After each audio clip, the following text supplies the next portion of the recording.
Okay, welcome back. I'd like us to continue on with the 2007 question 8, the overhead apportionment question.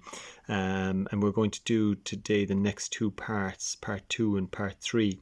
And just to say what they talk about first, it's transfer the service department costs to production departments 1 and 2 and calculate machine hour overhead absorption rates for departments 1 and 2. So before we get on to that, I think really we need to talk generally about overhead absorption rates and what they mean. So to do this, I'd like to take an example of, if you can imagine that you've got a factory and you're just starting your business from scratch. So for the first time, you're starting a business, and in your factory, you're making furniture.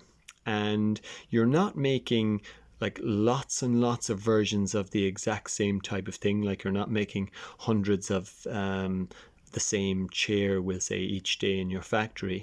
But what you're doing, in fact, is you're making original pieces of furniture. So somebody will come into your factory and they'll have a drawing of a piece of furniture and they'll say, can you make this piece of furniture for me? Okay. And if you can imagine that, then the problem, or a big problem that exists for somebody making these bespoke pieces of furniture, these original pieces of furniture, all different, is how much am I going to charge that customer? I've never made this before.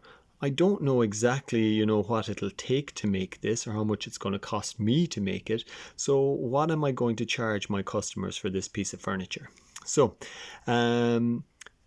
this, I suppose, brings us on to the overhead absorption rates. And the starting point, I suppose, for this is that we should think about when we're coming up with a price to charge our customer is, well, we're going to charge them for whatever materials we use.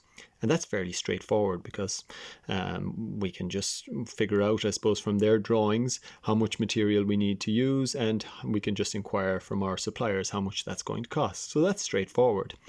But then there are other costs, I suppose. If we just charge them for the materials, we'd end up making a big loss at the end of the year, because all of our other costs like electricity and the money we pay to the people working in the factory and all our other overheads, rent, rates, all of these things, we'd end up having to pay them if we only charged people for our for the materials we used to produce the furniture for them. So if we are going to come up with a price to charge somebody, we'll need to think about how much it's going to cost us for the materials, how much it's going to cost us for the labor, how much it's going to cost us in electricity, how much it's going to cost us to heat our factory, how much it's going to cost us to, we'll say, run our office where the secretary works with the photocopying machine and keep our phones running. All of these costs will have to be taken into account. And then on top of that, then we're going to have to add a little bit more extra onto it so that we make a little bit of a profit at the end. Okay? So a good starting point is to look at our costs, but unfortunately this is a new business, so we don't know what our costs are going to be for the year when this first customer walks in the door. All we can do is forecast our costs or budget our costs. Okay, and this is, I suppose, if we look at the question we're doing here, Nevis has two production departments. The following are the expected overhead costs for the next period. So in this question, that's what we're actually looking at. We're looking at the budgeted or forecasted or expected costs for the coming period. Okay, so let's take a quick example first of all. Imagine that you have a business and you worked out that your overheads, now not your materials now or anything like that, because you can associate the exact material costs with each product that a customer comes in and asks you to make, but just the other overheads, things like the electricity and the cleaning and everything else that you pay for in your business. We're going to forecast that all of that comes to 96,000. So just like when we were doing this question here, Department 1, all of their overheads comes to 18,600 and all of Department 2's overheads comes to 21,200. So if you imagine in this imaginary business that you have, that you've only got one department and all of the overheads in that department come to 96,000.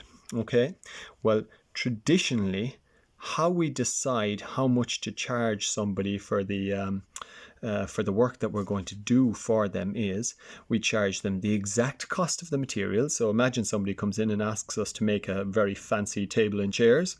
We work out what the materials cost is, and again, we'll say the timber or whatever these table and chairs are made from comes to, we'll say, €1,000. Okay. We budget all of our costs for the year. That's not just the costs associated with this one job for this one customer. It's all of our costs. We think all of our rent and rates for the year is going to come to this. We budget all of our machine hours for the year, how long our machines are going to be running, because some businesses are very machine intensive. You know, they might have a lot of machines running day and night and very few workers. And some companies are more labor intensive. They have a lot of workers working day and night. Okay, so we budget all of our machine hours. We say we think our machines are going to be running for 4,000 hours this year, and we budget our labor hours. We think people are going to be working 8,000 hours in our factory this year. Okay, so we budget the two of them, and then what we say is we work out an overhead absorption rate. So here's the thing. We normally use either machine hours or labor hours to work out our overhead absorption rate, whichever is greater. So we can see in this case, the labor hours is greater than the machine hours. There is 8,000 of those. Okay.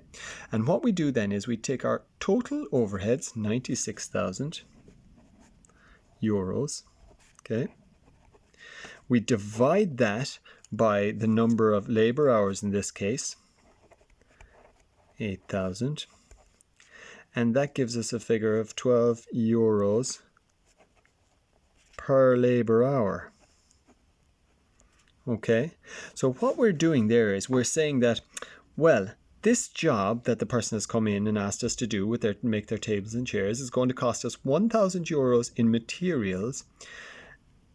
And we are going to then try and figure out how much we're going to charge them to cover some of our overheads. We're not going to ask them to pay all our €96,000 in overheads for the year. We expect to have dozens and dozens of jobs coming in, and between them all, we want to cover our costs and then make a little profit.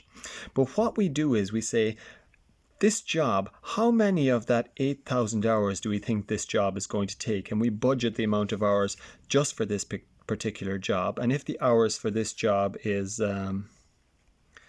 we'll say 10 hours, 10 labor hours I should say, okay, then we've worked out that if we divided our overheads, our 96,000, by our total number of labor hours, we could cover all of our overheads. We could pay off all our overheads if we charged our customers €12 for every labor hour that goes on in our factory, because we're going to have 8,000 of them. So since this job contributes 10 labor hours out of that total of 8,000, then we should charge this person €12 by 10. We should charge them an extra €120 on top of their material costs to cover our overheads. So we should charge them €1,120, and that should cover our costs. And after that, we might want to charge them an extra percentage of that again, just to make a profit. Now, in today's lesson, we're not going to be worrying about the cost of the job. That will come later in the week. For now, all we want to do is come up with this €12 per labor hour, which we call the overhead absorption rate.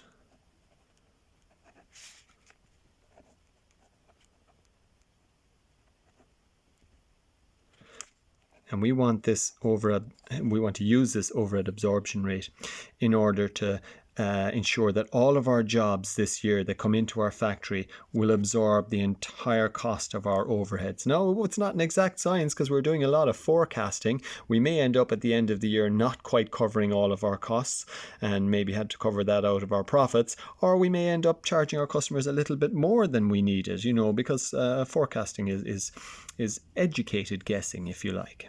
Okay, so I'm going to pause it there and then start another video in a moment.